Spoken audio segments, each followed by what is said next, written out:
The desert doesn't breathe at night, it just waits. It waits with the patience of something ancient and indifferent, something that has watched civilizations rise and crumble and has never once felt the need to comment. Just keep The walking. sky above Don't look Interstate back. 40 in They're getting Arizona closer. was the kind of black I know, that stay city with me. people never see. Not dark, but absolute. A void so complete it made the stars look like cracks in the ceiling of the world, light leaking through from somewhere brighter on the other side.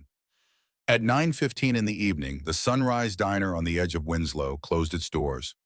The last customer had left 20 minutes earlier. A trucker named something she'd already forgotten who'd ordered the meatloaf special and left $4 on an $11 tab. Cassie Nolan had smiled at him anyway. She always smiled. It was the one thing in her life that didn't cost her anything, and she had learned a long time ago to protect the things that were free. She untied her apron behind the counter, folded it over the back of a stool, and stood alone in the yellow light of a kitchen that smelled of old grease and burnt coffee. The cook, a man named Gerald, who never talked about anything except the weather and college football, had already gone. The other waitress, Tammy, had left at 8 with a headache and 2 aspirin and the kind of exhaustion that lives behind the eyes. So it was just Cassie and the register and the truth she counted out every single night with the same careful hands. She spread the bills on the counter first. 3 fives, 4 singles. Then the coins, quarters, dimes, a handful of pennies that she sorted without thinking, the way you sort things when you have done them so many times. They live in your muscles instead of your mind. She added it up twice, then a third time, because hope is a stubborn thing and sometimes it convinces you that the math might come out different if you just try again. It didn't. $27.42. That was the full accounting of Cassie Nolan's financial life on a Tuesday night in October. $27.42 in tips. $11.60 in her checking account, which she had not touched because $11 was the exact cost of the asthma inhaler her youngest needed, refilled by Friday. Her savings account, the one she'd opened with such optimism 3 years ago, back when she still believed that single mothers could save money if they just tried hard enough, had $0 in it. The bank still sent her a monthly statement for it. She still threw the statement away without opening it. She tucked the bills into the pocket of her jeans, put the coins in a small zippered pouch she carried for exactly this purpose, turned off the counter lights, set the alarm, walked out the back door into the Arizona night. The cold hit her immediately. People who have never lived in the desert don't understand the cold. They think of desert and they think of heat, the baking, shimmering, suffocating heat of afternoon. But the desert night is something else entirely.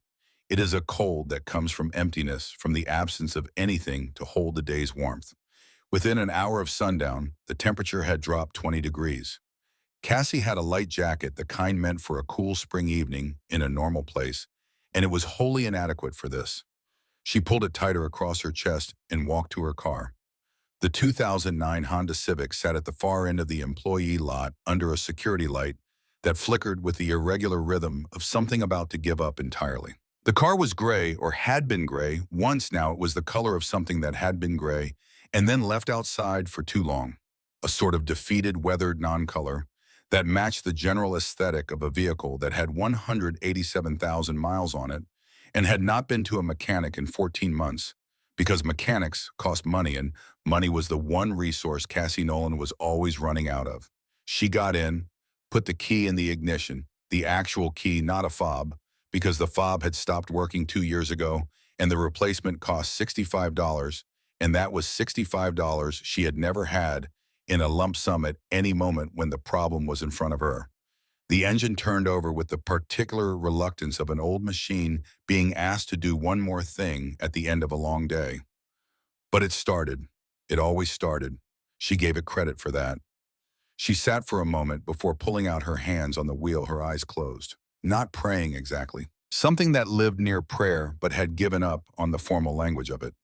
More like just being still for 10 seconds before the world demanded she be in motion again. Her phone buzzed on the passenger seat. She didn't need to look at it to know. She knew the way you know when the weather is about to change, something in the atmosphere, something in the quality of the air before the storm. She picked it up. Preston Hale, 9:17 p.m. The text was 4 words. 6 a.m., don't test me. She set the phone face down on the passenger seat, pulled out of the lot, merged onto the two-lane road that would take her to the interstate. Preston Hale had been her husband for 6 years. He had been her ex-husband for 3. In those 3 years, he had sent her 847 text messages she knew because she had counted them once late at night when she couldn't sleep, and was doing the kind of things that people do when they cannot sleep and cannot stop their minds from moving. Of those 847 messages, not one had asked how she was doing. Not one had acknowledged that raising 2 children, mostly alone while working double shifts at a diner, was something that deserved recognition. Every single one of them had been either a demand, a reminder of a demand, or a consequence attached to a demand. Preston was a contract attorney in Phoenix. He made good money. He drove a car that still had its original color.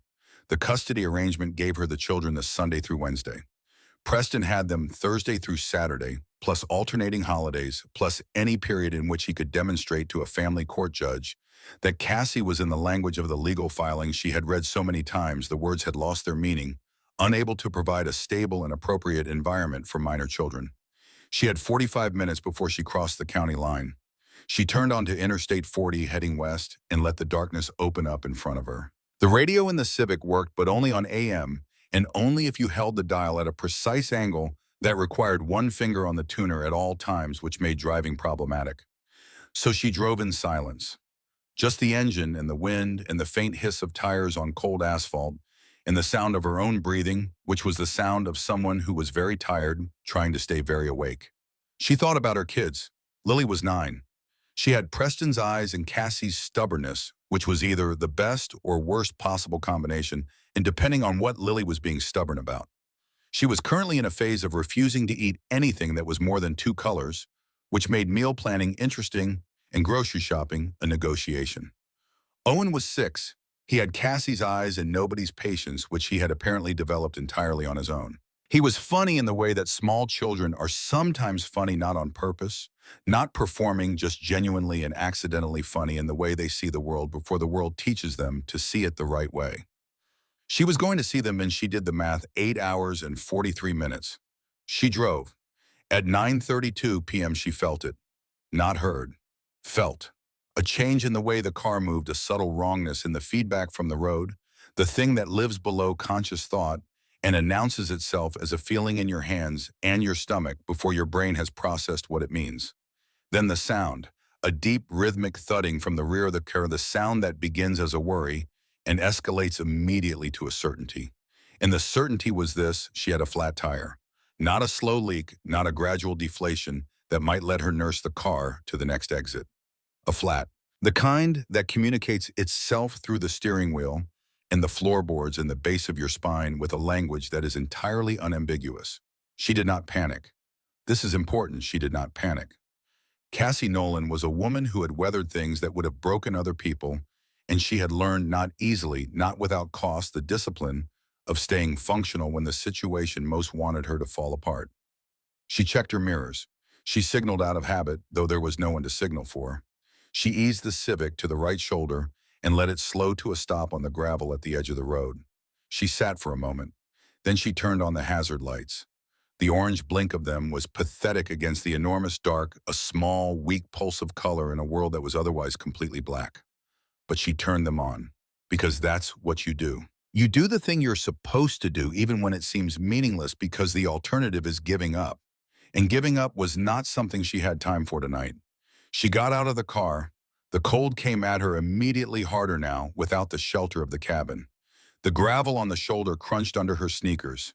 She walked to the rear of the car, crouched down beside the passenger tire, and confirmed what she already knew.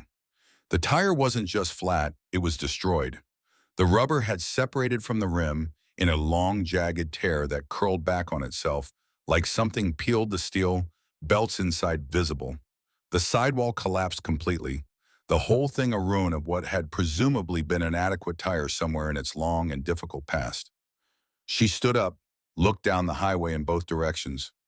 Nothing. Not a light, not a sound, not a sign of any other human being in either direction, for as far as she could see, which on a clear Arizona night on a straight stretch of Interstate 40 was a very long way.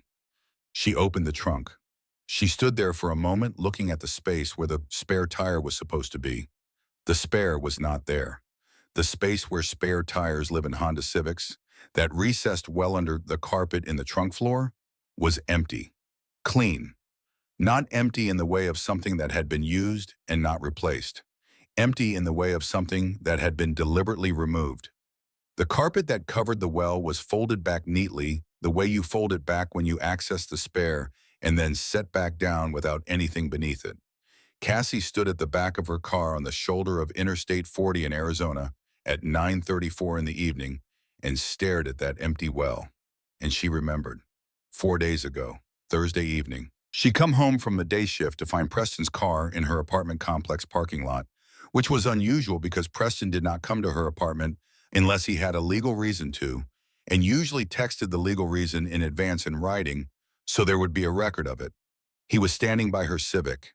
He said he'd been in the neighborhood, an obvious impossibility, since her neighborhood was nowhere near anything Preston Hale would voluntarily be, and that he'd noticed her tire pressure looked low, and that he'd taken the liberty of checking the spare, and that the spare was no good completely, shot, dangerous, and that he'd disposed of it.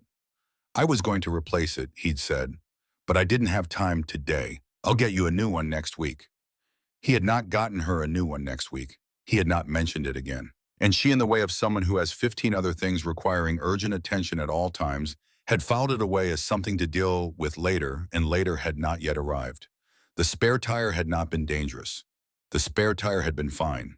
She had checked it herself 2 months earlier when she thought she felt the pressure dropping, checked it with a gauge she kept in the glove compartment, and it had been at 32 psi, which was exactly where it was supposed to be. Preston Hale had taken her spare tire. She didn't know why. She didn't know what calculation he had made, what scenario he had imagined, what strategic purpose was served by leaving his ex-wife without a spare on a car that was old enough to need one. Maybe he just wanted her to need him. Maybe he'd wanted her to call him, to be dependent, to have one more reason to demonstrate that she couldn't manage on her own. Maybe it was simpler than that. Maybe it was just one more small, deliberate removal of something she needed. The way you pull bricks out of a foundation, not to cause an immediate collapse, but to make one inevitable. She closed the trunk. She stood there for a moment with her hand flat on the trunk lid, not pushing, just resting. A grounding gesture. Something to do with her hands, while her mind worked through the situation with the methodical calm of someone who has had a lot of practice working through bad situations. Okay, no spare. That was the situation. She got her phone out. 8% battery. She had forgotten to charge it at the diner because the outlet behind the counter had been occupied by the coffee machine all day, and she'd kept meaning to move it and kept not getting to it. She called 911. The connection was weak, one bar fluctuating. She heard ringing. Then a dispatcher's voice, distant and partially obscured by static, asking for her location. She gave it mile marker 187 westbound I-40 near Winslow, and the dispatcher's voice said something she couldn't fully make out. Something about wait time, something about the unit being. The call dropped. She looked at her phone. 7% now. The act of making the call had cost her 1%. She opened the roadside assistance app she had downloaded 18 months ago when she'd had a moment of optimistic preparation and had told herself she was going to sign up for AAA. She had never actually completed the sign-up.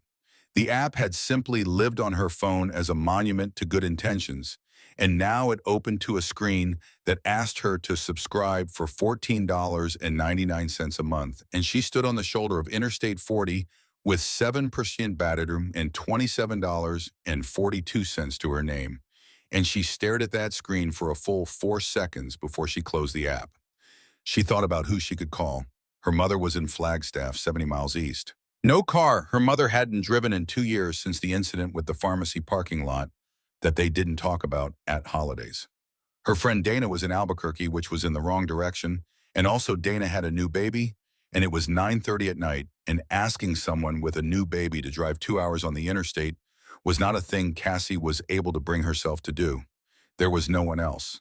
This was the part that no one tells you about single motherhood, not the exhaustion which everyone mentions, and not the money which people allude to with careful sympathy. The part no one tells you about is the aloneness, The specific structural aloneness of being a person who has removed themselves from a situation that was harming them, and found on the other side of that removal that the safety net they thought existed had more holes in it than they'd understood.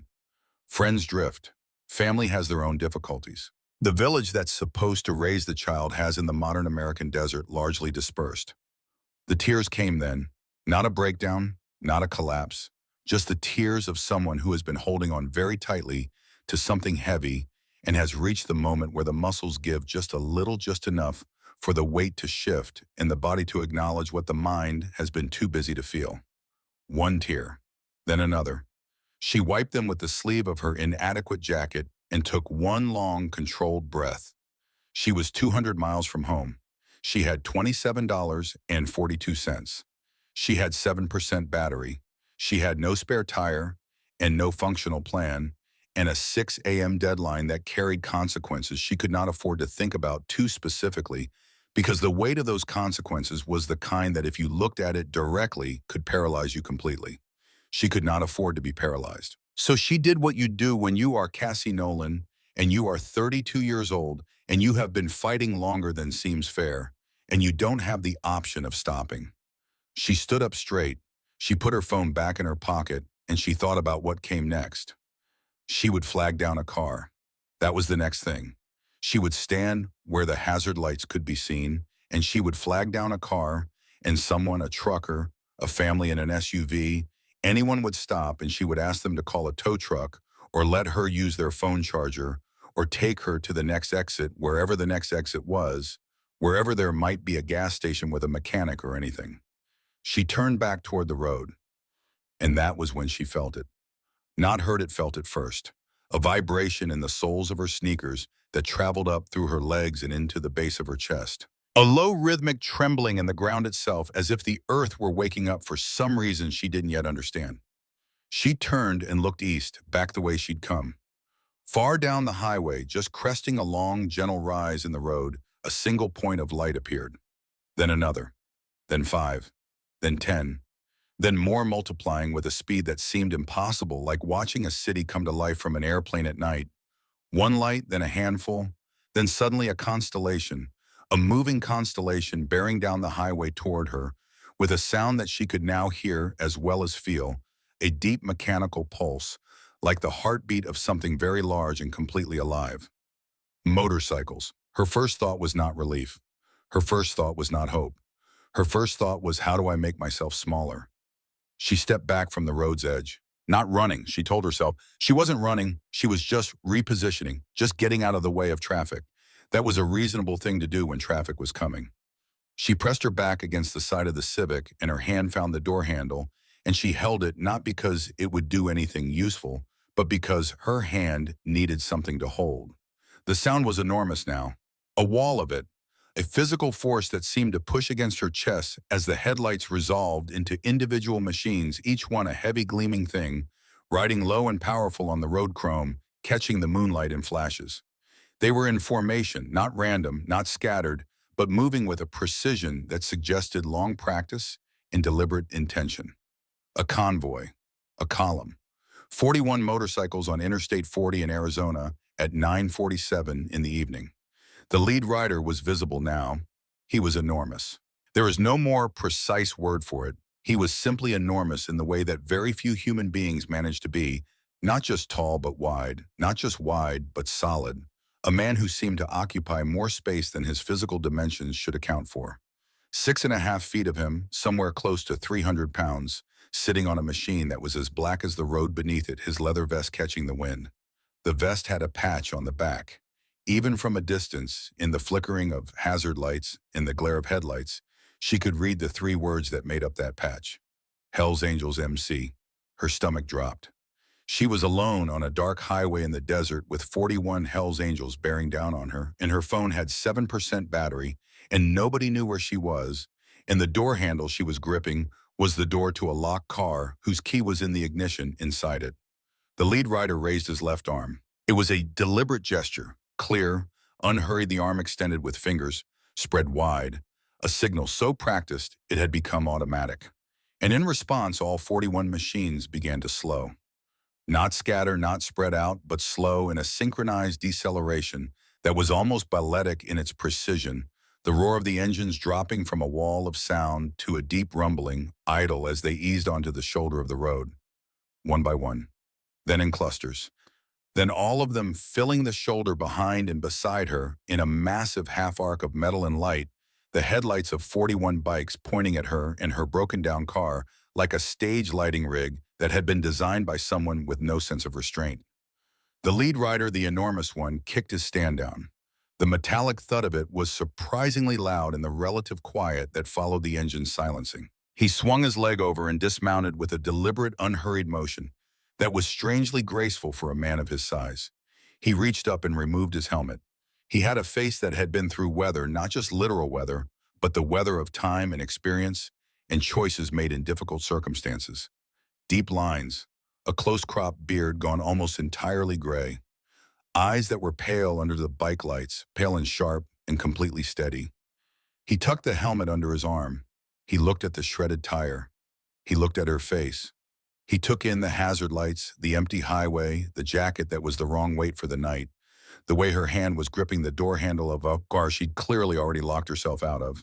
And then he stopped, 6 feet away, not 5, not 4. Exactly 6 feet as if he had measured it. He stood there with his helmet under his arm and his enormous frame taking up the space that enormous frames take up, and he did not crowd her, and he did not loom, and he did not make any of the gestures or sounds that a person in her position would have most feared. He just looked at her with those pale, steady eyes, and then he said in a voice that was deep and rough-edged, the voice of a man who had smoked for many years and given it up too late to undo all the damage. "You need a hand, ma'am." His name was Duke. She would not learn this for another 10 minutes, and she would not learn much more than that for quite a while after he was not the kind of man who introduced himself with biography. He was the kind of man who led with his hands rather than his history. But for now, he was just the enormous man in the leather vest who had said those 5 words in that particular tone of voice, and those 5 words in that tone of voice contain something she had not encountered in a very long time. Not pity, not aggression, not performance, just a question. A simple human question asked with the expectation of a simple, honest answer. She tried to speak. Her voice, when she found it, was smaller than she intended. "My tire," she said. I don't have a spare." He nodded, once slowly as if this confirmed something he had already suspected. He did not say that's a problem or you should have had a spare or any of the other things that people say when the situation is obvious and pointing it out serves no function except to demonstrate that they've noticed.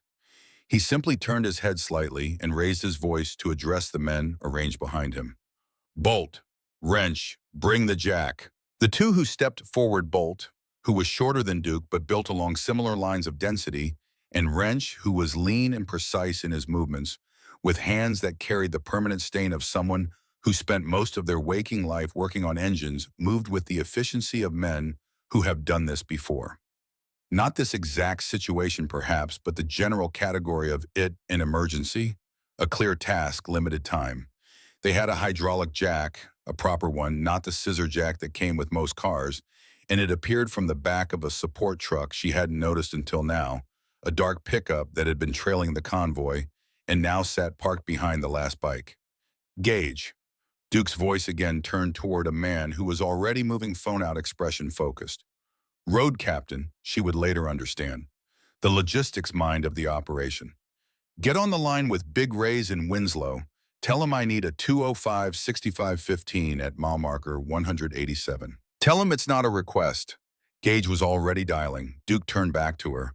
She was still standing with her back against the car, her hand no longer on the door handle, because there was nothing in his manner or the manner of the men moving efficiently around her Civic that suggested she needed the door handle. She had released it without quite deciding to. "What's your name?" he asked. "Cassie," she said. He nodded again. "Cassie, I'm Duke. We're going to get you a tire and get you back on the road. Should be 20-25 minutes. I can pay," she heard herself say, and immediately felt the heat of the truth behind that statement, the $27.42 truth of it, because she could not actually pay. Not really, not for a tire, and some part of her had said it purely out of the reflex of a woman who had learned that accepting help always came with a cost, and you were better off establishing the terms of the exchange up front. He looked at her for a moment, not dismissively, not with the particular kindness that sometimes feels like condescension, just looked at her. "We'll figure that out later," he said, and turned back toward the work. One of the younger riders, the youngest one out there, by the look of him, 22 or 23, with the kind of eager, alert face that hasn't yet been worn down to steadiness, appeared at her elbow. He was holding a thermos in one hand and a packet of crackers in the other. He held them out to her the way you offer something to a person without making a production of it. "Duke says your sugar's probably low," he said. His name, she would learn, was Remy. "He's usually right about that stuff." She took the thermos. The coffee inside was black and strong and very hot, and the first sip of it went through her like something being set right, like a calibration. She took the crackers, too. Stood there on the shoulder of I-40 eating crackers and drinking coffee while men she didn't know worked on her car with the focused efficiency of people who had somewhere to be but had decided that this mattered more. She looked at the scene around her and tried to make sense of it. 41 motorcycles. 41 men, most of them her father's age or older, in leather vests with a patch that the wider world had decided meant something specific and menacing. And here they were, Bolt lying flat on the cold gravel to slide the jack under the frame. Wrench crouching beside him, checking the positioning. Gage pacing 30 yards down the shoulder with his phone pressed to his ear. Other riders standing at intervals around the perimeter of the scene with their backs to her, facing outward. Facing outward. That detail lodged in her like something important. They were not watching her. They were watching the road. Watching the darkness beyond the shoulder. Standing between her and whatever the night might contain. She watched them in the glow of 41 headlights that had been angled, she now realized not randomly but deliberately positioned, so that their light fell on her car, and the work being done like a job site illuminated by people who had thought carefully about where the light needed to go. Bolt called something out, a technical term she didn't catch, and Wrench responded with a slight adjustment to the jack, and then with 3 heavy pumps the rear of her Civic rose from the road, and the destroyed tire hung in the air, limp and useless, the ruined thing that it was. Remy had settled a few feet away, not hovering, not crowding, just present. He was looking at the bikes rather than at her, giving her the privacy of his indifference. "How long have you been riding?" she asked, because the silence was the kind that invites filling, and because she needed to hear her own voice doing something ordinary. 3 years, he said. "Tonight's my first long run." "Where are you headed?" He paused for a moment in the way of someone deciding how much to share. "Kingman. Got family there." "Your family knows you're coming." "My mom does," he said. "She's at the hospital." He said it simply, without drama, the way young people sometimes deliver serious information, not because they aren't feeling it, but because they haven't yet learned all the ways adults perform the feeling of serious things. She looked at him. He was watching the road.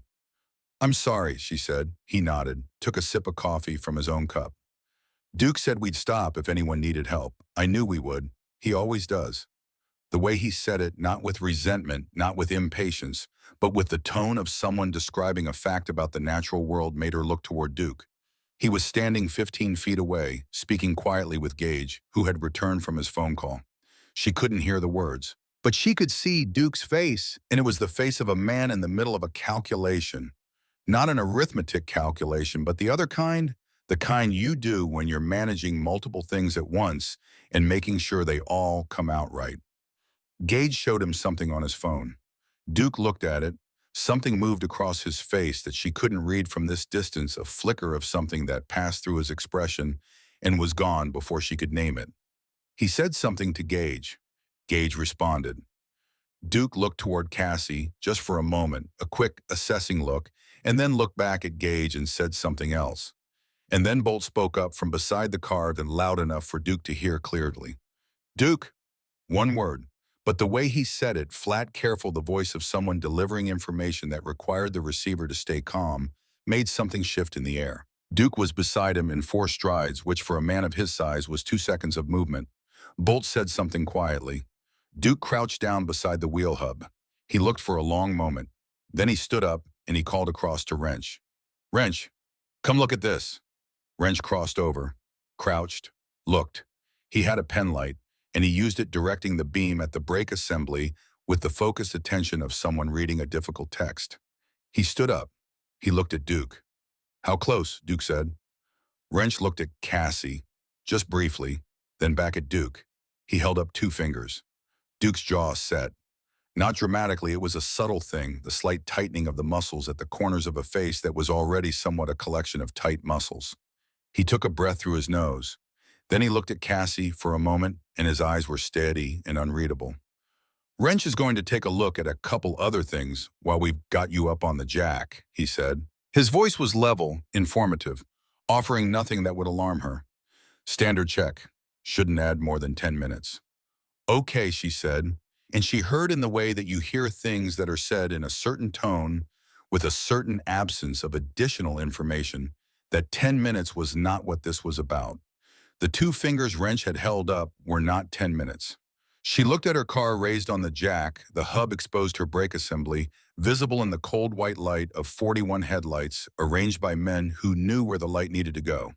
2 fingers, 2 miles. She had been driving on brakes that someone had made deliberately unsafe, and she had been 2 miles from the point at which they would have failed completely, and she was standing on the shoulder of Interstate 40 in the Arizona desert. And the question of how she was still standing here, still upright, still breathing, still intact, was a question that took up a great deal of space in her chest. She took a sip of the coffee. Her hands, she noticed, were completely steady. She was not sure what that meant, but she held onto it the way you hold on to the one thing that is stable when everything else is shifting. The steadiness of her own hands, the heat of the coffee, the sound of men working steadily in the cold dark around the wreck of her car. Wrench worked in silence. That was the first thing you noticed about him, not his hands, though. His hands were remarkable. The hands of someone who had spent 30 years in conversation with machines, calloused and stained in ways that no amount of washing would ever fully reverse. What you noticed first was the silence. He moved around the brake assembly with the focused quiet of a man who has learned that the work tells you what it needs if you stop talking long enough to listen. He had the pen light clamped between his teeth. He had a small toolkit open on a cloth laid flat on the gravel beside the wheel hub, the tools arranged in the particular order of someone who has a system and maintains it without thinking about it. He worked with both hands, probing his face close to the assembly in a way that suggested he was reading it rather than simply inspecting it.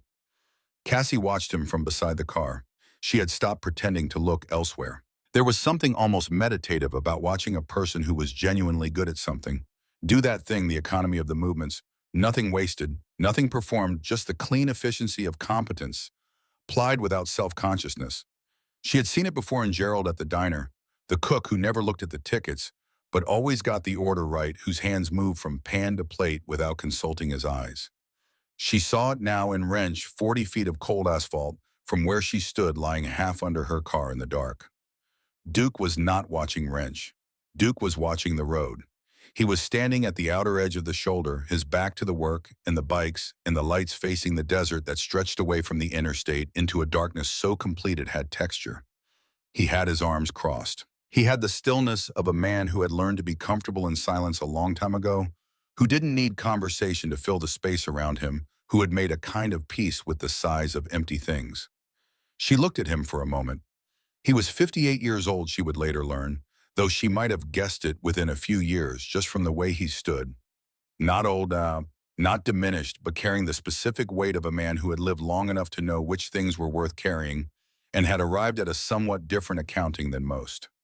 He had served in the Gulf War in 1991, had come home to a country that thanked him once at a parade, and then got on with things, had worked machinery in the oil fields for 15 years before the fields and his body arrived at a mutual agreement that it was time to stop. He had been a Hells Angels road captain for 11 years before becoming president, a title that in his chapter meant what it sounded like: the person who goes first, the person who decides when to stop. She didn't know any of this yet. She knew only the way he stood at the edge of the desert with his arms crossed and his face turned toward the dark. Remy appeared beside her again quietly, the way he had a habit of appearing, not sneaking, just arriving the natural movement of a young man who hadn't yet developed the unconscious noise that most adults make as they move through spaces. "Gage got the tire," he said, "coming from Winslow. 20 minutes, maybe less." "Is there a charge?" she asked. The question cost her something.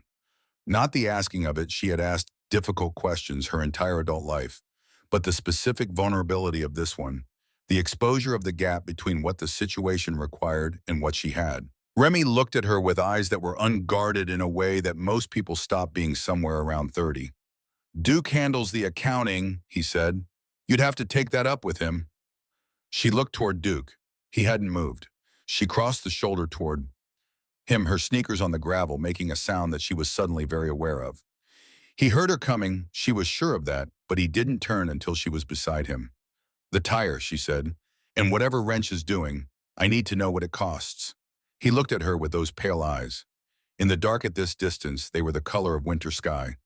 It doesn't, he said. Everything costs something. What tonight? She held his gaze. She was not a woman who looked away easily. 3 years of sitting across negotiating tables from Preston's lawyers had burned that particular reflex out of her completely.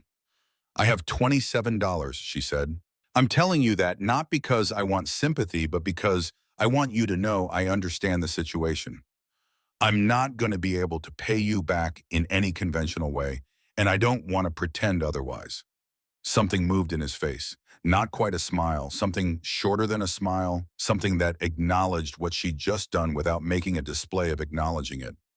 $27, he said, and 42 cents. He was quiet for a moment, looking back out at the desert. My wife, he said, used to count the change separate from the bills. Had a little zippered pouch she kept in her purse. Drove me half crazy when we were first married. I'd ask how much we had, and she'd say $43.17, exact down to the penny. He paused. Cassie waited. After she died, he said, I found 14 of those pouches. Different sizes, different colors. Every single one of them had change in it. He didn't look at her when he said it. He kept his face toward the desert. What was her name? Cassie asked. Nell, he said.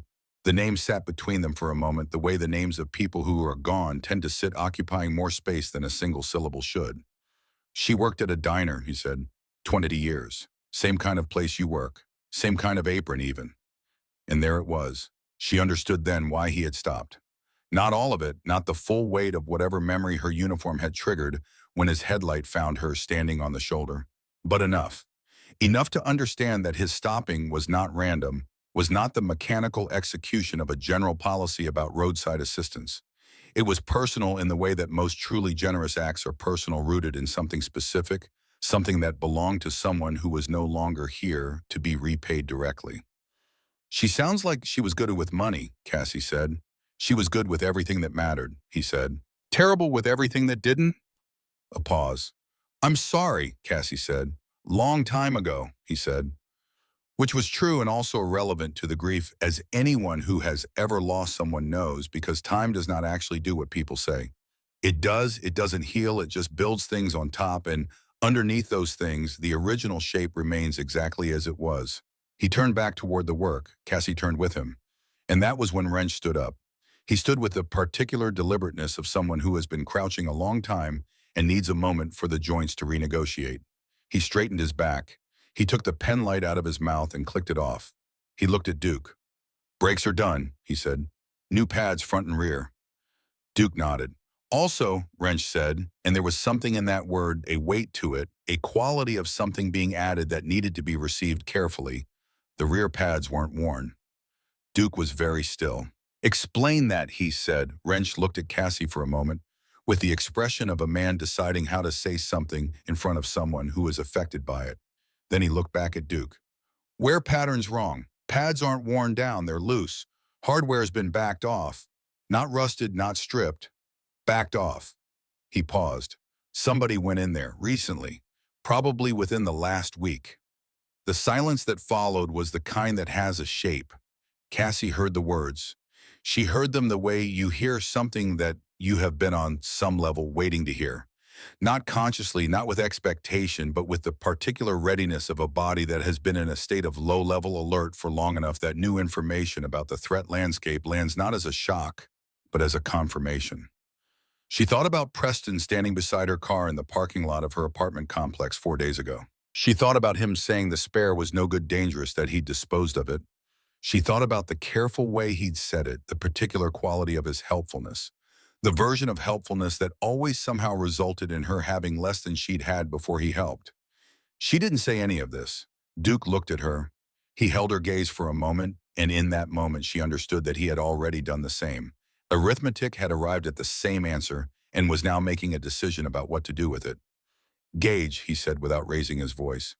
Gage appeared he had the quality of someone who is always in the correct position before being called the road captain's instinct of being exactly where he needs to be slightly before he's needed there. Take some pictures of the brake assembly before Wrench closes it up, Duke said. Detailed. Date stamp them. Gage didn't ask why. He just took out his phone.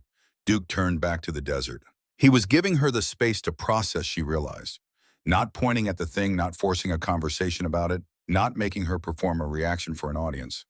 Just turning away, giving her the dignity of a moment in which nobody was looking at her, in which she could stand on the gravel and hold the information and decide what shape it was before she had to do anything with it. She was grateful for that in a way that went somewhere deep. Her phone buzzed. She had forgotten for a span of time she couldn't measure 10 minutes 15 that her phone existed, that the world beyond this shoulder of road existed. The buzz of it was startling the way being woken from a deep sleep is startling, not just the fact of the sound, but the sudden awareness that you had been somewhere else entirely and are now required to return. Remy had charged it for her earlier, plugged it into something in the support truck. It was at 31% now, enough. The screen showed 9 missed calls, all from Preston Hale. The calls had started at 10:21 p.m. She looked at the time. It was 10:48 p.m. He had called 9 times in 27 minutes, once every 3 minutes. The calls had started exactly 1 minute after Gage had walked down the shoulder to make his call about the tire. She opened the voicemail. She held the phone to her ear. Preston's voice was the voice she had known for 9 years, 6 married and 3 after, and she knew every register of it, his courtroom voice, his dinner party, voice, his voice when he was trying to control his anger, and partially succeeding his voice when he wasn't trying. This was a voice she hadn't heard often, his voice when he was operating without complete information and trying to conceal that. Cassie, it's me. I know you're on the road. I know there's been a situation. I need you to call me back immediately. Do not do anything until you've spoken to me. I need to know where you are and what's happening and who is around you. Call me back. The next voicemail. Cassie, this is important. Call me back right now. The third.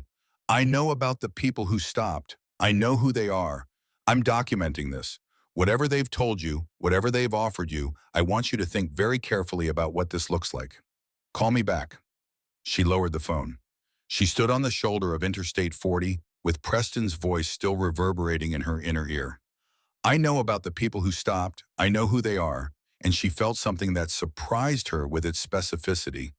Not fear, not the hot rush of it, not the particular contraction of fear that Preston's voice had reliably produced for most of their marriage and a good deal of the years after. What she felt was clarity, the clean, precise, almost geometrical clarity that comes when something you have been looking at sideways finally turns to face you directly. He had known, from the moment his man with a camera had called in to report 41 Hells Angels mile marker, 187, the car he'd left vulnerable, the woman he'd left alone, he had known, and his response had not been to call and ask if she was all right. His response had been 9 calls in 27 minutes organized around the theme of documentation and what this looks like. Not, are you safe? Not, do you need help? What this looks like. She became aware that Duke was beside her. He was simply there the way large men who move carefully sometimes simply appear without announcement, without the noise of arrival, just suddenly present in the peripheral space. She looked at him. You okay? He said. It was such a simple question. The most ordinary construction in the English language, the question people ask 50 times a day without meaning it. But Duke asked it looking directly at her, and the way he asked it made it something else. Not a reflex, but an actual inquiry, an actual waiting for an actual answer. She considered lying. It was her first impulse, the impulse of someone who has learned that admitting to not being okay tends to produce either pity or leverage, and she had no use for either. But she was very tired and he was asking, and the desert was very dark and very wide, And something about the combination of those things made the lie feel like too much work. No, she said. Not entirely. He nodded. The call's my ex-husband. He said nothing. He called 9 times in the last half hour. He didn't ask if I was hurt. Duke was quiet for a moment. A man who lets his family drive on bad brakes, he said, isn't protecting anybody. She looked at him. He's just keeping them in a position where they need him, he said. That's not the same thing as caring about someone. Most people in that situation know the difference. They just don't know that anybody else can see it. The words landed with the weight of something that had been thought about carefully, not improvised on the shoulder of a highway, but arrived at through years of watching people and paying attention to the difference between the performed version of things and the real version. She didn't ask him how he knew. You don't ask a man like Duke how he knows something like that. You just receive it. Her phone buzzed again, a text this time. My attorney will be in the office at 8 a.m. I'd think carefully about your choices tonight, Cassie.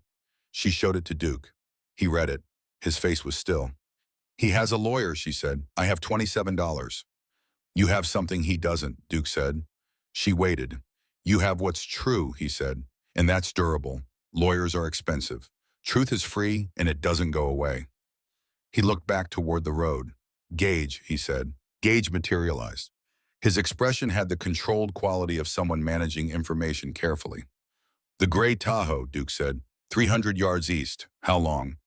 Since about 10:20, Gage said. Give or take. Cassie turned to look. In the darkness beyond the cluster of bikes and lights barely visible, she could make out the shape of a large vehicle sitting without its lights on the far edge of the shoulder. She had not noticed it before. She would not have noticed it without knowing to look. Someone's watching, she said. Someone's been watching, Duke corrected, since before your phone started ringing. She absorbed this.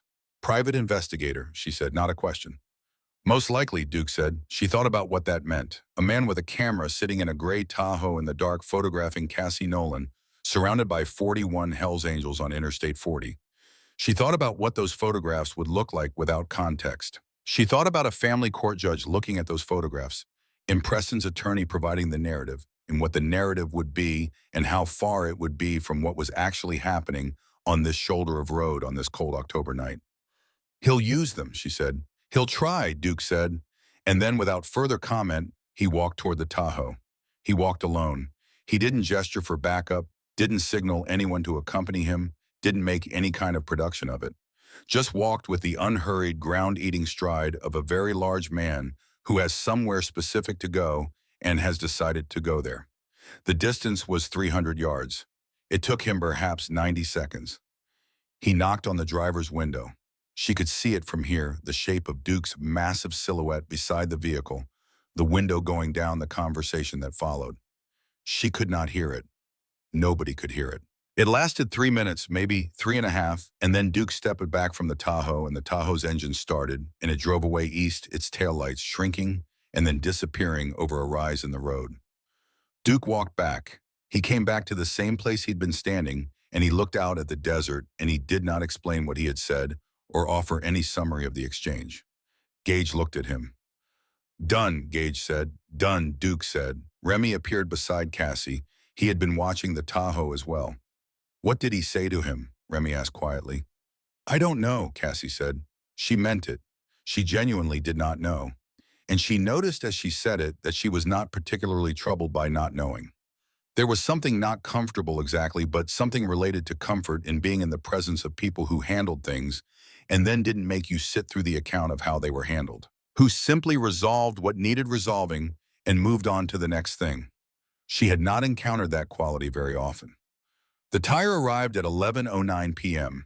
Gage had driven out to meet the delivery, a brief negotiation with a man from a shop in Winslow, who had opened up after hours and was being compensated accordingly. The tire came back on the back of Gage's bike, bungee strapped to the rear seat, and Bolt received it with the expression of a man assessing a piece of work before committing to it. Good rubber, Bolt said. This was apparently high praise from Bolt. The installation was fast. Faster than Cassie would have believed possible. The tire mounted balanced with portable equipment from the support truck torqued to spec with a pneumatic wrench. that Bolt wielded with the casual authority of a man who had done this 10,000 times and would do it 10,000 more. The car came down off the jack with a controlled solidity, all four wheels on the gravel again. Wrench came around from the front. Check the oil. You're low, we topped it off. He held up a hand before she could speak. Don't say anything about it. He went back to packing the toolkit. She almost said something anyway. Almost said, I know this is a lot. I know this is too much. I know there's no way I can accept all of this from strangers on a highway. But she swallowed it. Because accepting it was not weakness. She understood that in the way you understand things that have taken a long time to learn, and because these men had made their decision, and it was not hers to unmake for them out of some reflexive need to refuse generosity before it could be used against her.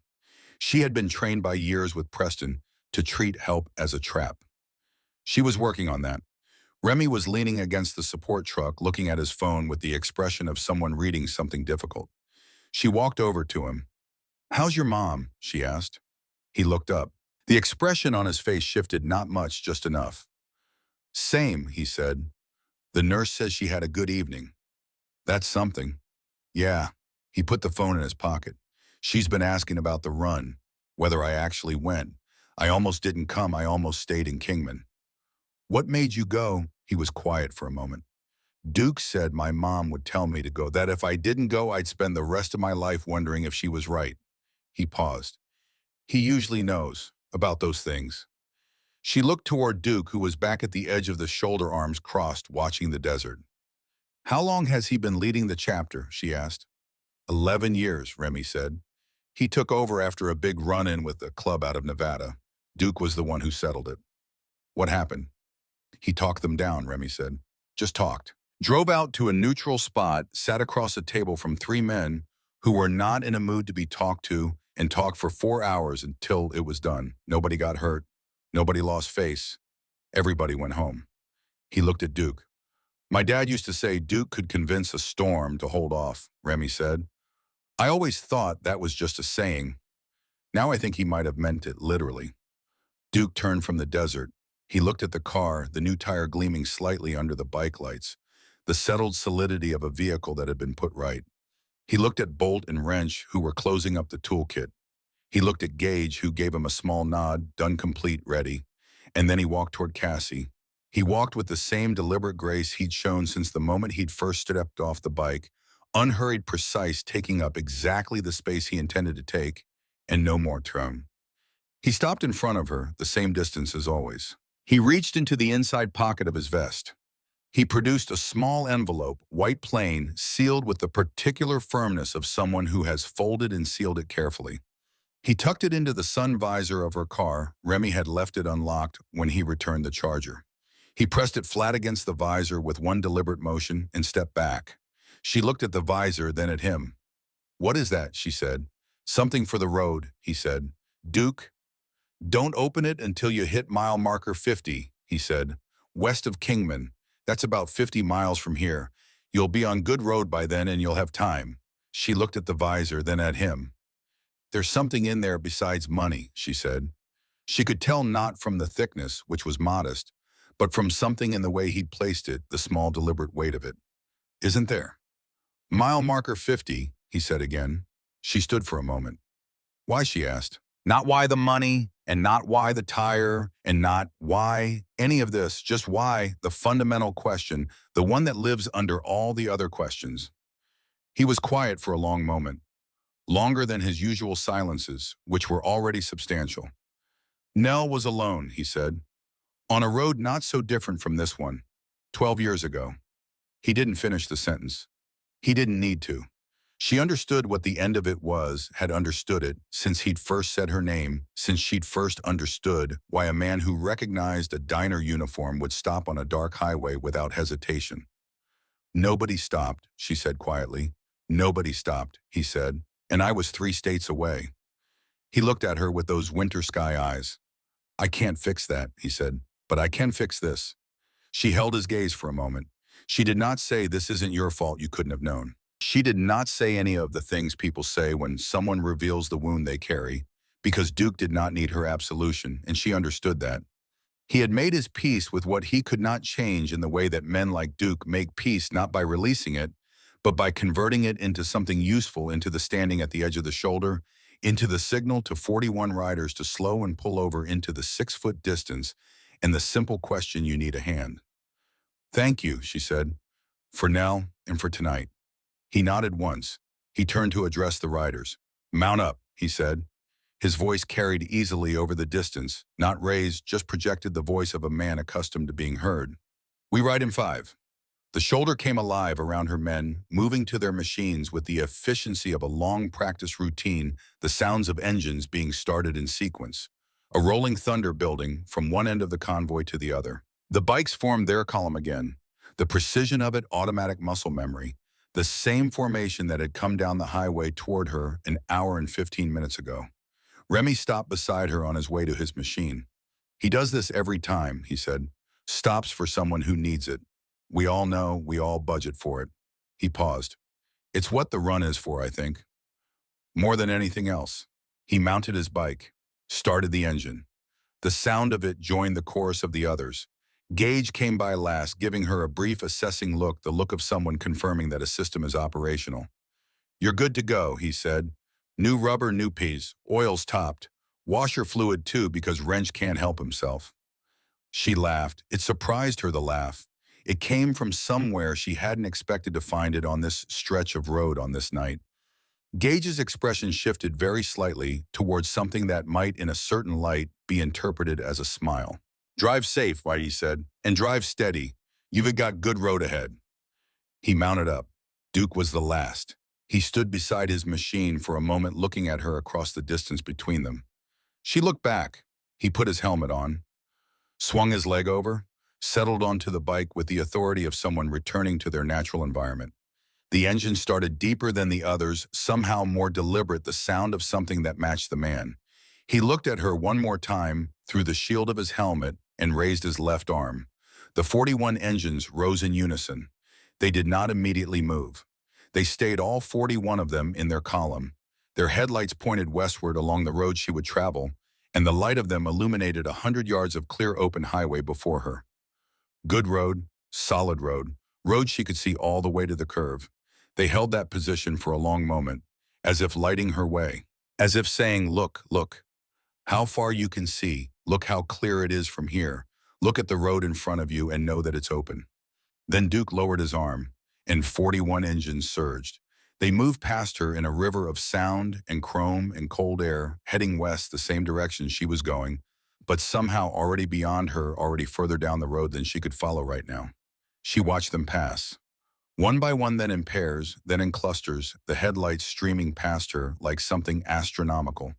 Like watching a meteor shower from the ground, the light coming toward you and then gone, each one a separate and specific brightness that belonged to a person she would probably never see again.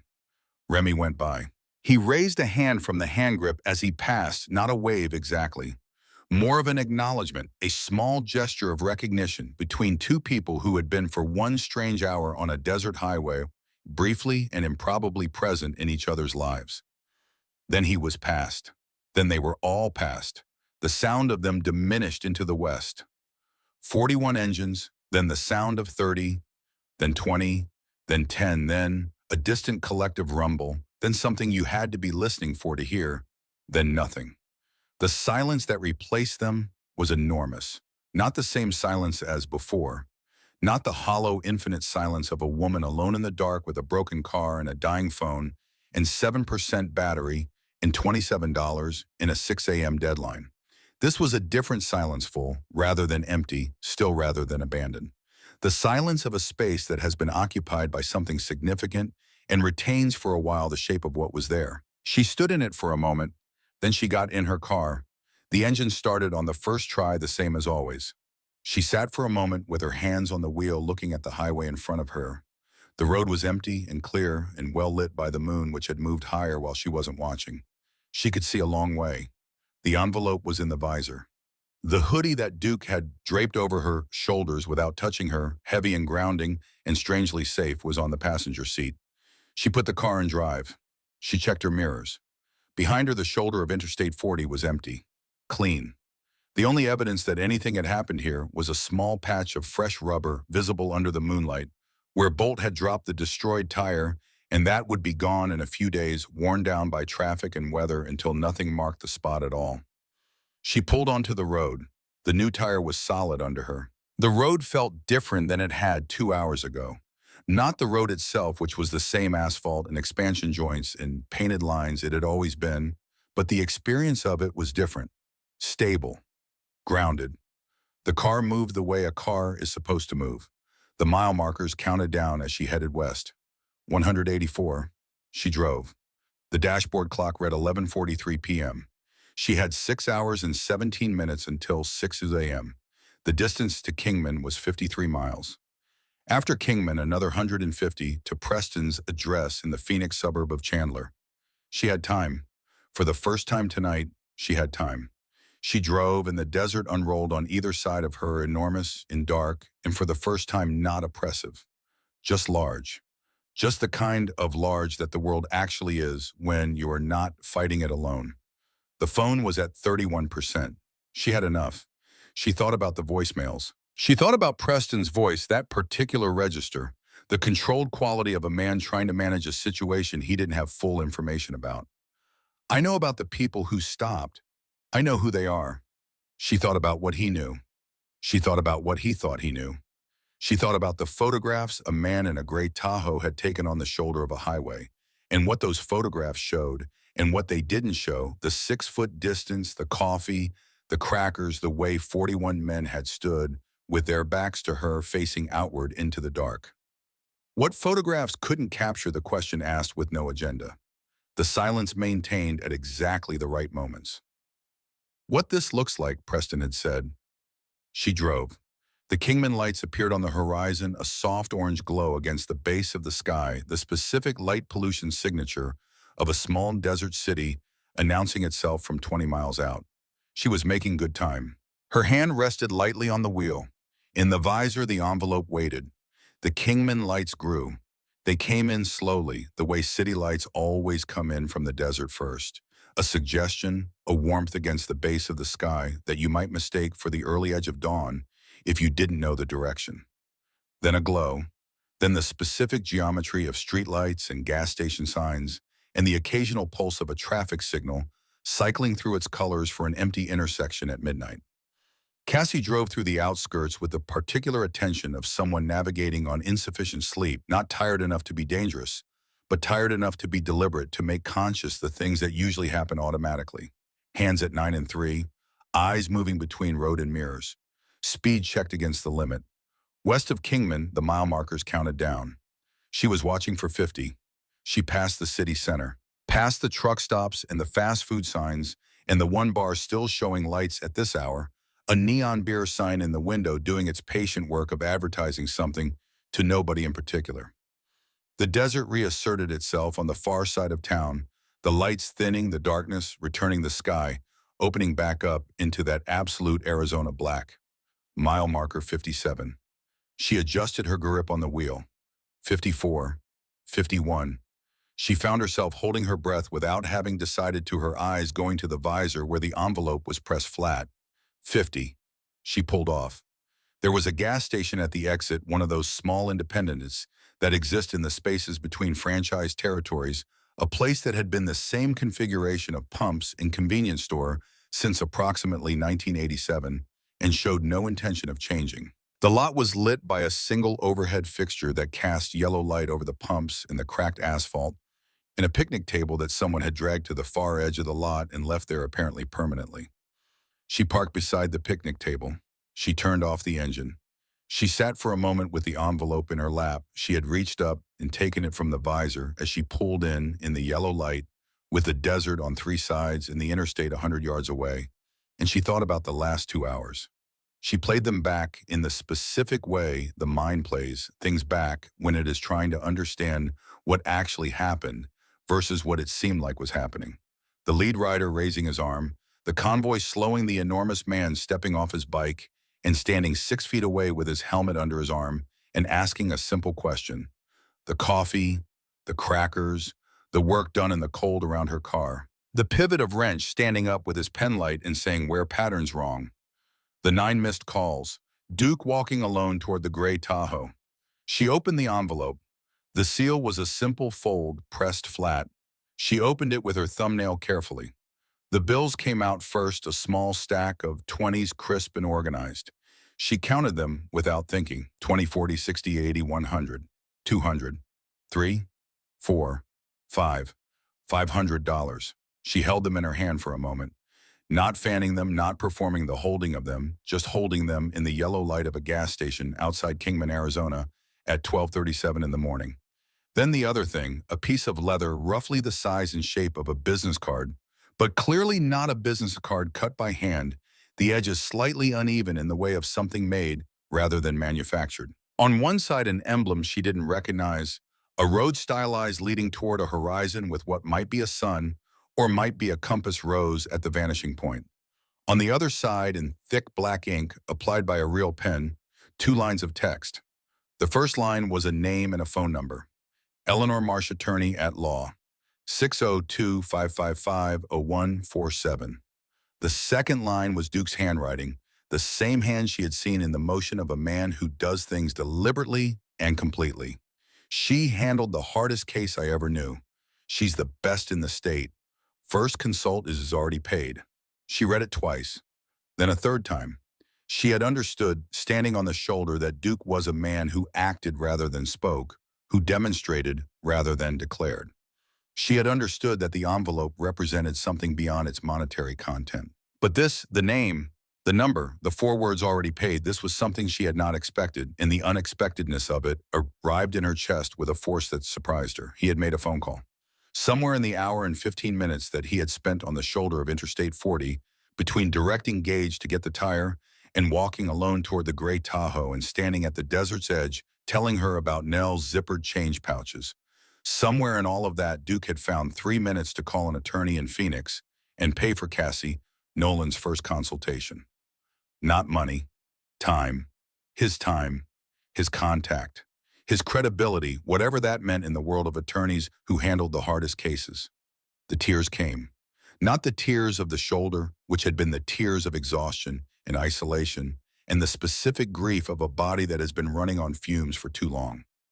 These were different. These were the tears of something releasing a long-held tension, a sustained bracing against impact, the muscular exhaustion of someone who has been waiting for the next blow for so long that the cessation of waiting feels indistinguishable at first from the blow itself.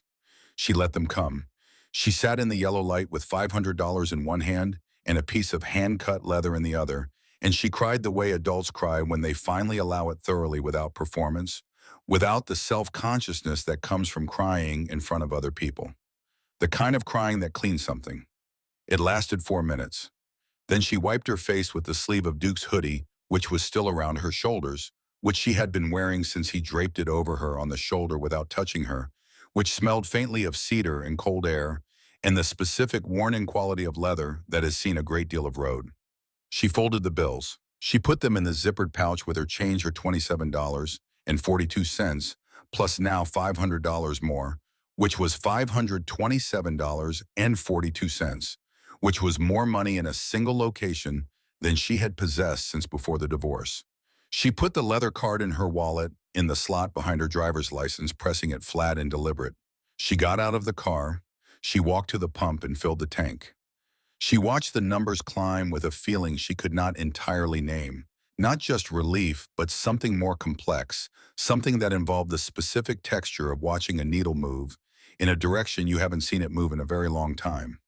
The gauge had been below a quarter for so many months that she had stopped watching it go down and simply managed by the mile. The pump clicked off. She looked at the gauge through the car window. The needle was on F. She stood there for a moment in the cold night air outside Kingman, looking at the needle on F. Then she went inside and bought the largest coffee they had, which came in a cup the size of a small bucket and cost $3.50, and she paid with one of the 20s and put the change back in the zippered pouch without counting it, because for once she did not need to count it, and that itself was a kind of freedom she had almost forgotten existed. She sat at the picnic table in the lot. She drank the coffee. The interstate was quiet. An occasional truck, its running lights orange against the dark, passing at highway speed with the rushing displacement of air that trucks make at night. A car once every few minutes. The night sounds of the desert, which were not really sounds, so much as frequencies low and ambient, and constant the hum of the living world underneath the silence of the highway. She thought about what came next. Not in the anxious way she usually thought about what came next, the catastrophizing calculus of a woman managing too many fragile variables, simultaneously always 2 steps ahead of disaster and never quite far enough ahead of it. She thought about it practically calmly, the way you think about a road when you're sitting still and can see it clearly. The attorney, Eleanor Marsh. She would call Monday morning 9 a.m. and she would say, "Duke gave me your number." Duke had said first consults already paid, which meant Eleanor Marsh was already expecting her call, which meant Duke had not just paid but had spoken, had provided whatever context he'd seen fit to provide, had used whatever of his credibility he'd chosen to extend on her behalf. She didn't know what the consult would reveal. She didn't know what Eleanor Marsh could do about brake pads that had been backed off in a parking lot in Winslow by a man with access to her car and a lawyer on retainer. She didn't know how much the photographs that Gage had taken of the brake assembly were worth in a family court proceeding or whether they were worth anything at all. But she knew that she was no longer approaching that courtroom alone, and she knew that the photographs existed, and she knew that the gray Tahoe had driven away. She finished the coffee. She got back in the car. The clock read 12:52 a.m. She had 5 hours and 8 minutes. The remaining distance to Preston's house in Chandler was 151 miles, approximately 2 hours and 15 minutes at highway speed. She would arrive somewhere around 3:15 in the morning, nearly 3 hours early. She could park near the house, sleep in the car for 2 hours, arrive at 5:30, looking like a woman who had managed the night rather than been managed by it. She drove. The highway opened up west of Kingman into one of those long, straight Arizona stretches where you can see 10 miles of road laid out ahead like a line drawn with a ruler, the lane markers disappearing into a vanishing point so distant it looked theoretical. The new tire was steady under her, the heat was working. The coffee was doing what coffee does in the early hours of the morning. She thought about Duke.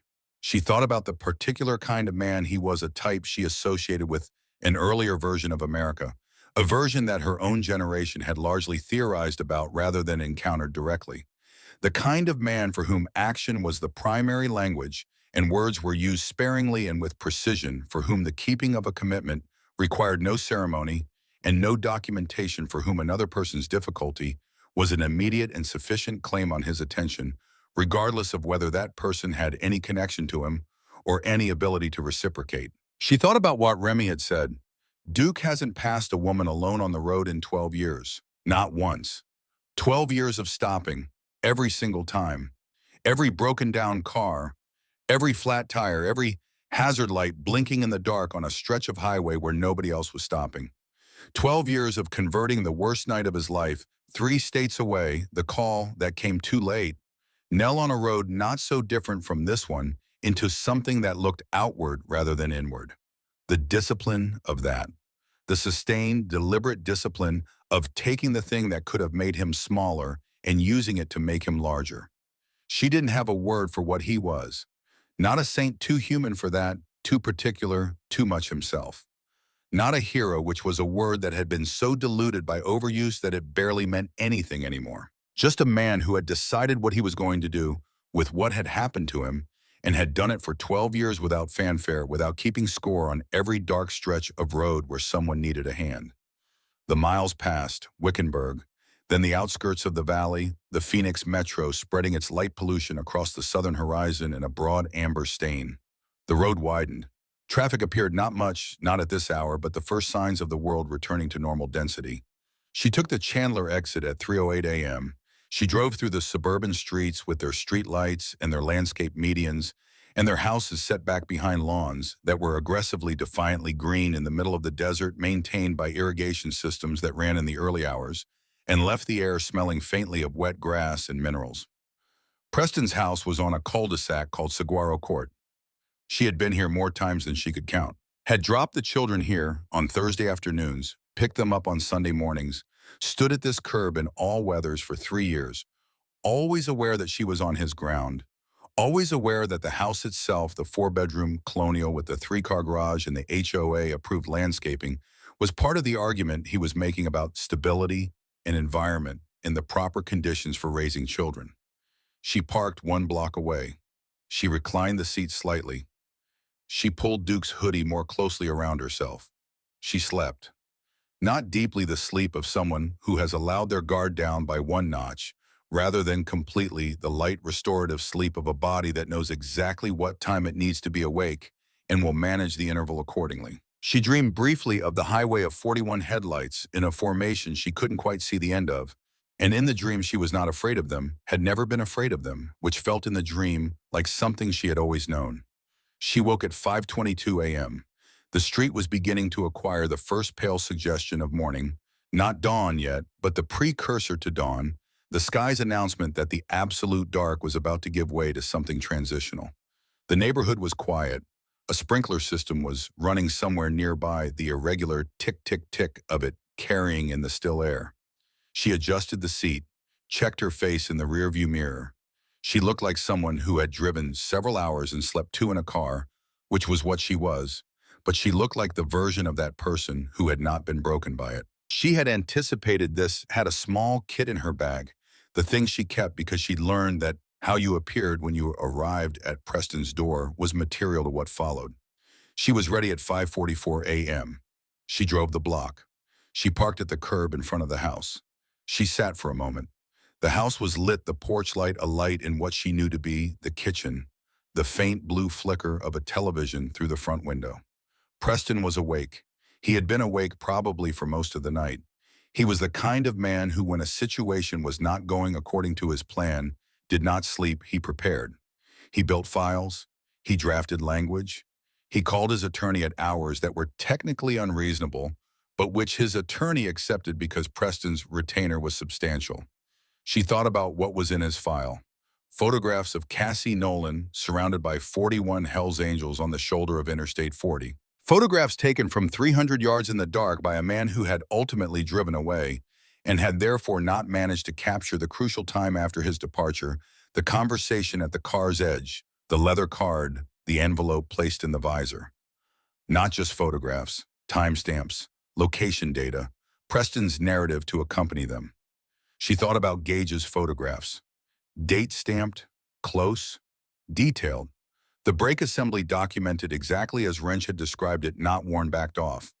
Hardware that had been touched by someone who knew what they were doing and why. She thought about Eleanor Marsh, who handled the hardest cases. She got out of the car. She stood at the curb for a moment, and she did something she had not planned to do. She put her hand flat against the roof of her car, the same grounding gesture she had used on the trunk lid on the shoulder of the highway. I am here. I am standing. The ground is under my feet. Then she walked up the path. The porch light came on as she reached the bottom of the steps.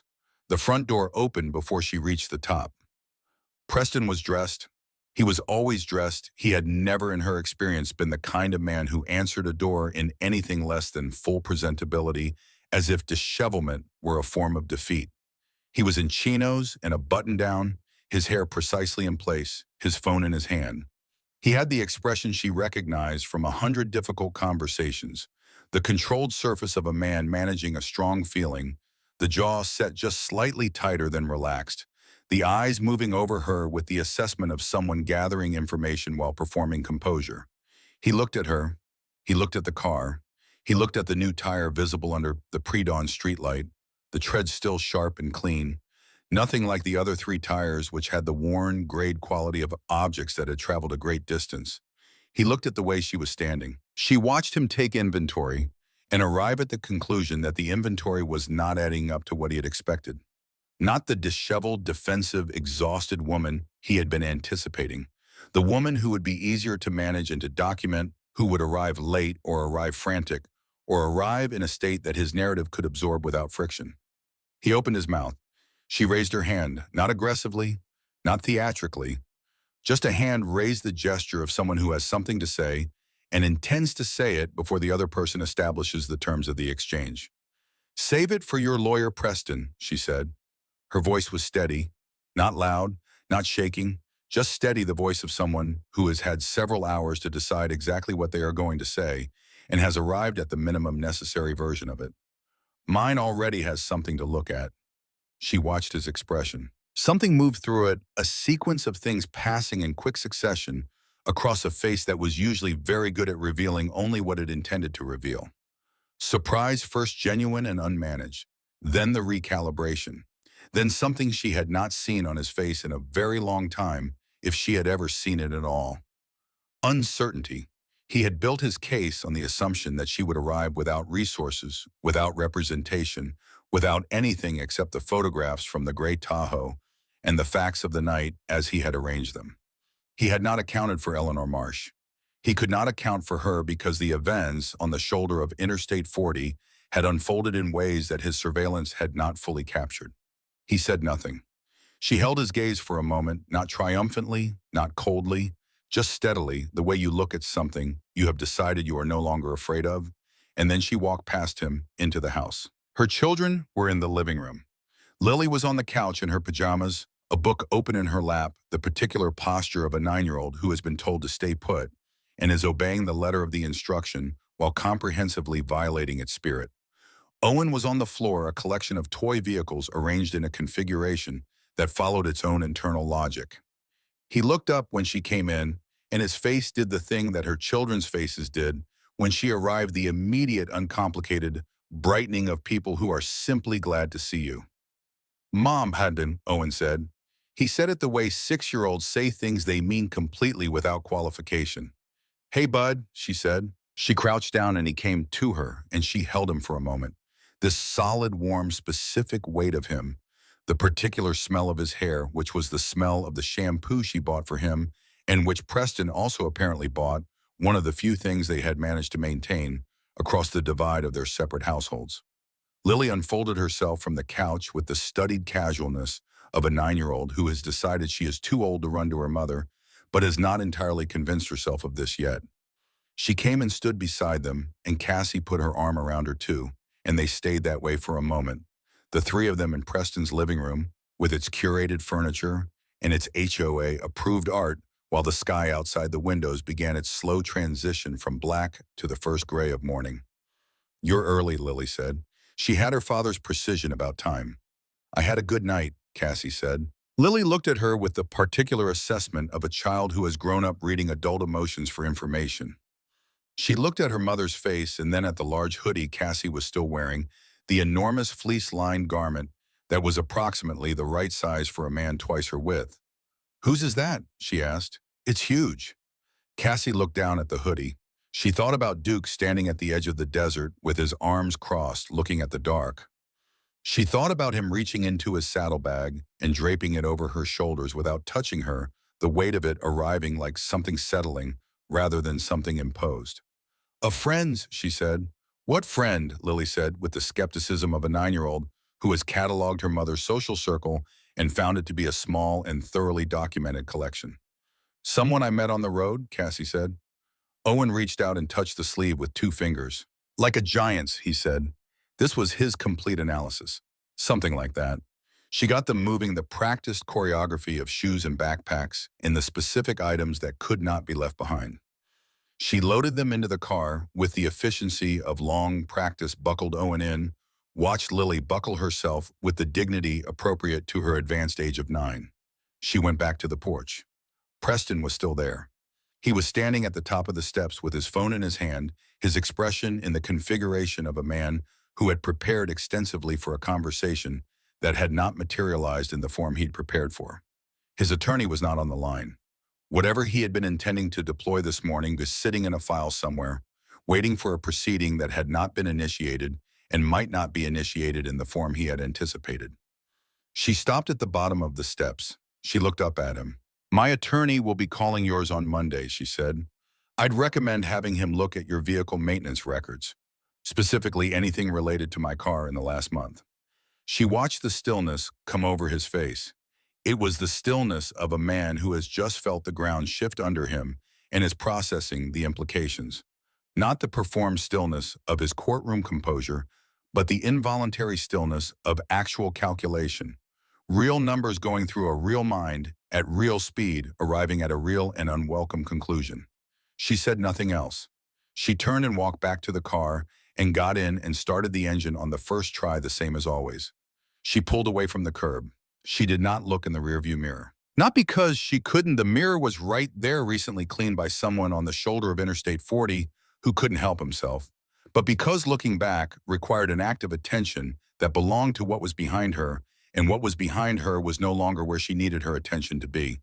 The car climbed out of the cul-de-sac, turned onto the arterial, merged eventually onto the highway heading northeast toward Winslow, toward home, toward the apartment with the leaky faucet in the second bathroom, and the view of the parking lot in the refrigerator that held things she had bought with careful intention and which she would now be able to restock. The sun came up. It came up the way Arizona suns come up in October, not gradually, not tentatively, but with the immediate commitment of something that means business. The sky going from gray to pink to a hard, clear gold in the space of 20 minutes. The light arriving across the flat desert in long horizontal shafts that caught every piece of chrome and glass and still wet grass and turned them briefly incandescent. Owen fell asleep immediately the way small children fall asleep on car trips, instantaneously, completely without warning, his head tipped sideways against the window, with his mouth slightly open, and his expression one of absolute unconcerned peace. Lily was reading. Cassie drove with the sun ahead of her and the heater on low, and the radio trying to come in on AM. And for once, she didn't mind the static because the static was just noise, and noise was fine. Noise was the sound of the world going about its business.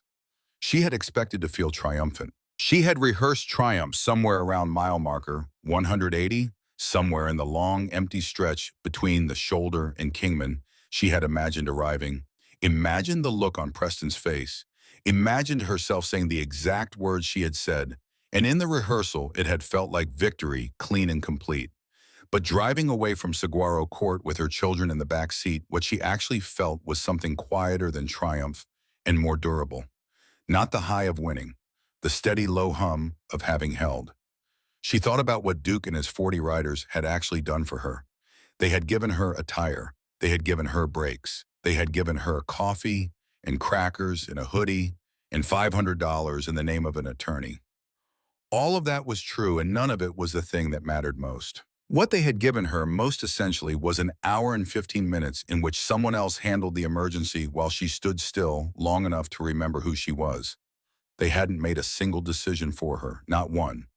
Duke had not told her what to say to Preston. He had not advised her on the custody case or the brake documentation or what tone to use when she was outgunned and outspent. He had fixed the car and stood at the edge of the desert and said, "You have what's true and that's durable." And then he had gotten back on his bike. The rest had been her. It had always been going to be her. She understood that now in a way she hadn't understood it on the shoulder, in a way that felt different from all the times she had told herself she was strong enough, all the time strength had been a thing she performed for an audience of her own fear. This wasn't performance. This was just recognition. The quiet recognition of a woman taking stock of what she'd done in the last 8 hours and finding that the accounting came out differently than she'd expected. She had stood in the dark with 8% battery and $27 and no plan. And she had not collapsed. And she had not called Preston. And she had not let the size of the night talk her into smallness. They hadn't saved her. They had stood in the dark and held the line long enough for her to save herself. She thought about Eleanor Marsh. She thought about Monday morning 9 a.m. calling that number. She thought about saying, "Duke gave me your number." Duke had said she's the best in the state, not promotional, not reassuring in the false way that people reassure. Informational, the voice of someone telling you a fact they have verified. She trusted it. She was not generally a woman who trusted things easily. She had learned the hard way to verify, to document, to hold the evidence before extending credence. But she trusted this, and she examined her trust briefly to see if it was naive, and she decided it was not. It was the trust that comes from watching someone perform their character over 2 hours on a dark highway, from watching the accumulation of small actions add up to something coherent and consistent, from understanding that a man who stands 6 feet back and asks a simple question and then does exactly what he says he is going to do quietly and completely is a man whose word means what it costs him to give it. She would call Monday morning. Owen shifted in his sleep, some small adjustment of position and then stillness again. Lily turned a page without looking up. Cassie's hand was loose on the wheel. Not gripping, not white-knuckling, not the tense, maintained grip of someone who is fighting the road or managing their own anxiety through the physical sensation of holding tight. Just resting there. A light contact sufficient for steering, nothing held in excess of what the situation required. She reached up and touched the leather card behind the visor without taking it out, just felt the edge of it, the slightly rough cut, the reality of it as a physical object. Then she let her hand come back to the wheel. The road unrolled in front of her, long and straight and lit gold by the October sun. Mile markers counted in the direction of home now. The kind of mile markers you count when you are going towards something rather than away from it, which is a different experience entirely. At some point, she didn't note exactly when, because she wasn't tracking it, because she was doing the thing she almost never allowed herself to do on a morning like this, which was simply drive without calculating. She became aware of a sound, distant, coming closer. A familiar sound. She identified it before she could see the source. The deep rhythmic pulse of it, the mechanical heartbeat that she had first felt in the soles of her shoes on a gravel shoulder in the dark. She checked her mirrors.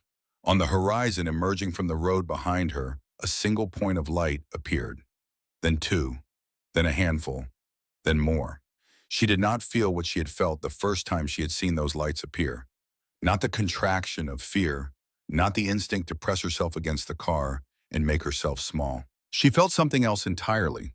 Something she would have had difficulty naming, precisely not quite peace, not quite the sensation of being accompanied, but something in the neighborhood of all three. Not 41 this time. These were different riders, or maybe some of them were the same. She would never know. It didn't matter. A smaller group heading east on the interstate in their particular way, their headlights catching the morning sun and throwing it back. They passed her going the other direction. 80 miles an hour relative speed, here and gone in a handful of seconds.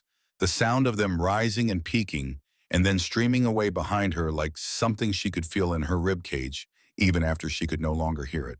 She watched them disappear in the side mirror. Owen slept. Lily turned another page.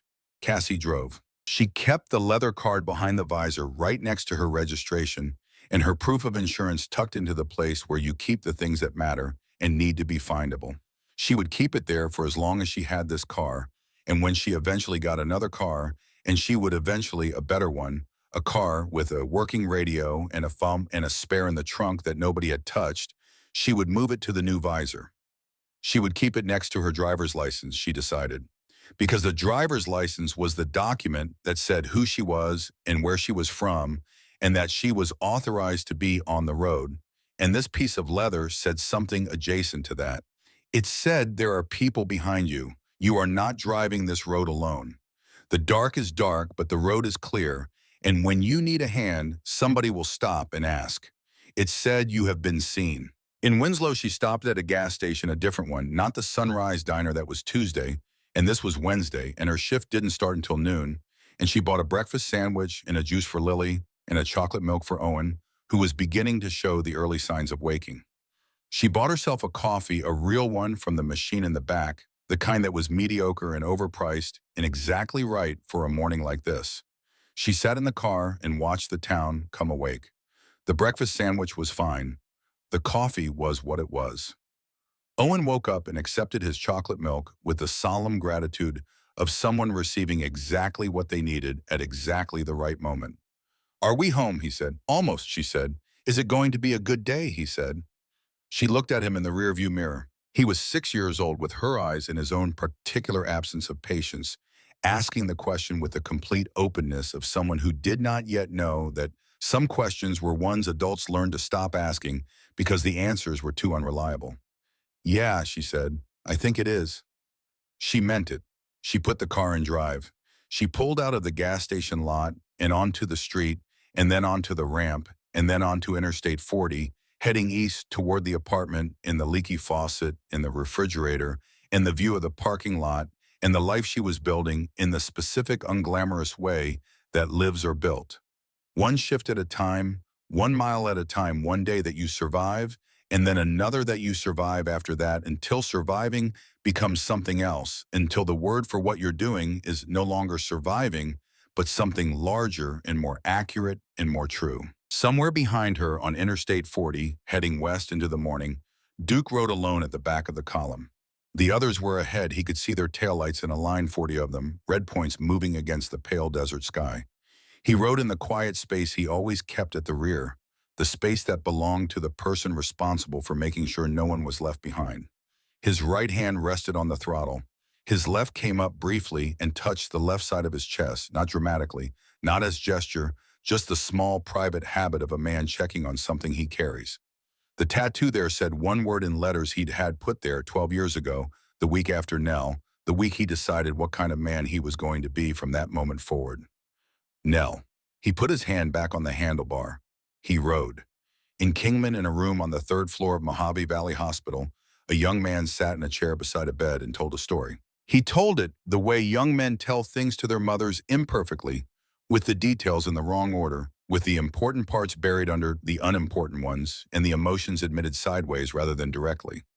He told his mother about the woman on the highway, and the tire, and the coffee, and the man who walked alone toward a gray Tahoe and came back without explaining.